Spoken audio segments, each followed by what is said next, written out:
Everyone. So ಈ question KSET 2015ರಲ್ಲಿ ಕೇಳಿರ್ತಕ್ಕಂಥ ಕ್ವಶನ್ ಇದು.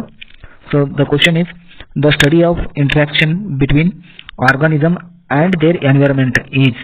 ಸೊ ಜೀವಿಗಳು ಮತ್ತು ಅವುಗಳ ನಡುವಿನ ಪರಿಸರ ವಿನಿಮಯದ ಅಧ್ಯಯನಕ್ಕೆ ಏನಂತ ಕೇಳ್ತಾರೆ. So biology, psychology, environment science and ecology ಅಂತಿದೆ. ಸೊ ಜೀವಿಗಳು ಮತ್ತು ಅವುಗಳ ನಡುವಿನ ವಿನಿಮಯಗಳ ಅಧ್ಯಯನಕ್ಕೆ ನಾವು ಎಕಾಲಜಿ ಅಂತ ಹೇಳ್ತೀವಿ.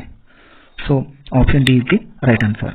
ಸೊ ಎಕಾಲಜಿ ಅಂದರೆ ecology means studying how living things interact with each other and with their surroundings.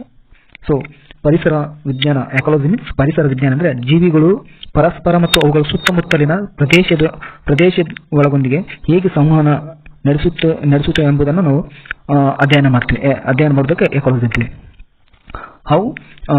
Ecology means studying how living things interact with each other and with surroundings. ಇದಕ್ಕೆ ನಾವು ಎಕಾಲಜಿ ಅಂತ ಹೇಳ್ತೀವಿ. So example, ಮರ, ಪಕ್ಷಿಗಳು, ಮಣ್ಣು ಮತ್ತು ಸೂರ್ಯನ ಬೆಳಕು ಇವೆಲ್ಲವೂ ಹೇಗೆ ಸಂಬಂಧ ಹೊಂದಿವೆ. So how tree, birds, soil and sunlight are all connected. So ಒಂದಕ್ಕೊಂದು ಮರ, ಪಕ್ಷಿಗಳು ಹೀಗೆ ಒಂದಕ್ಕೊಂದು ಸಂಬಂಧವನ್ನು ಹೊಂದಿವೆ. ಸೊ ಇದಕ್ಕೆ ನಾವು ಎಕಾಲಜಿಗೆ ಇದೊಂದು ಉದಾಹರಣೆಯಾಗಿದೆ.